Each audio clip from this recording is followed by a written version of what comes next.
ọmọ yín Fúnmi Àràgbáyé ló ń sọ̀rọ̀. Ẹ máa wo Bísí Ológe show correct ètò ni ó ládùn ó dẹ̀ lóyin tẹ́ bá ti ń wò ó Olúwa máa bùkún yín. Mo ní àyè báwa táyé wá ṣe o bàbá àyè báwa táyé wá ṣe o ìwọ̀n lọ́lọ́run lókè lẹ́dùnmáre ọlọ́run ayé òjòwò tètè bá wa ṣe o ní Nàìjíríà àyè báwa táyé wá ṣe o. Ẹ máa wo Bísí Ológe show.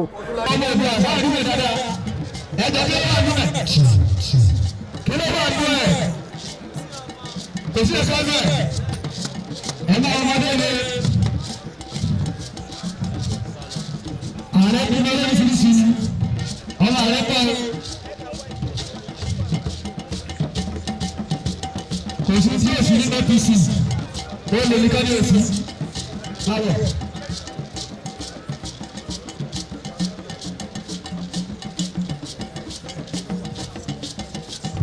Èé máa ń gbọ́ ògbógbò tí mo sà ọ́ ògbógbò tí mo sà ọ́. Gbogbo tí mo sà ọ́, gbogbo tí mo sà ọ́. Ewé mọ̀ jẹ́ gbogbo tí mo sà ọ́. Gbogbo tí a sà ọ́, gbogbo tí mo sà ọ́. Ẹ̀rọ wọ̀ lọ́wọ́ ìtàn. Gbogbo tí mo sà ọ́. Lọ́wọ́ ìtàn. Gbogbo tí mo sà ọ́. Ewé máa jẹ́ òkùnkùn tí mo sà ọ́. Òkùnkùn tí mo sà ọ́. Òkùnkùn tí mo sà ọ́. Òkùnkùn tí mo sà ọ́. Òkùnkùn tí mo sà ọ́. Òkùnkùn tí mo sà ọ́. Gbogbo tí mo sà ọ́,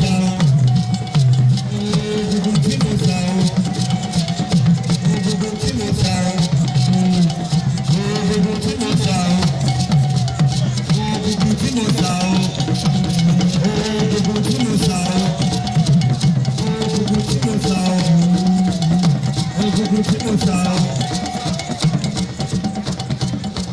ọ́, gbogbo tí mo sà ọ́, gbogbo tí mo sà ọ́, gbogbo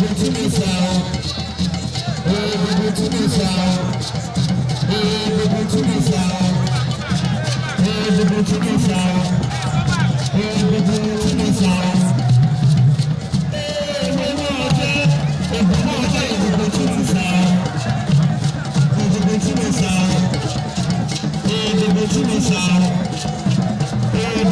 sà ọ́, gbogbo tí mo sà ọ́, gbogbo tí mo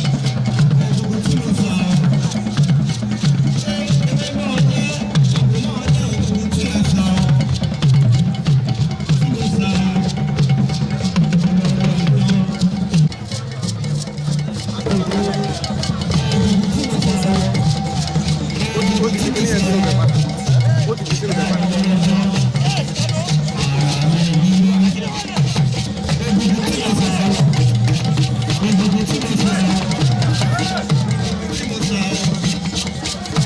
ọ́,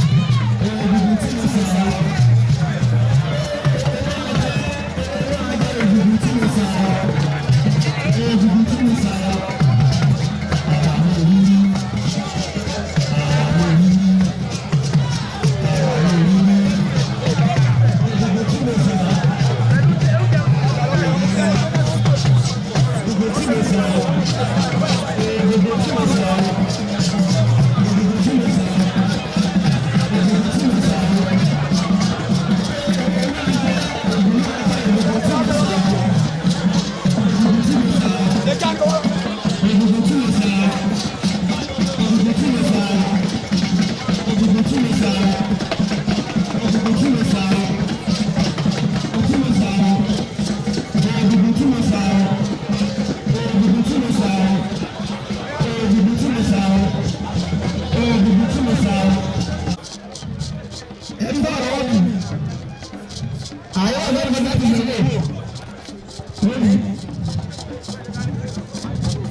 Thanks for watching this video. Please don't forget to click on subscribe button.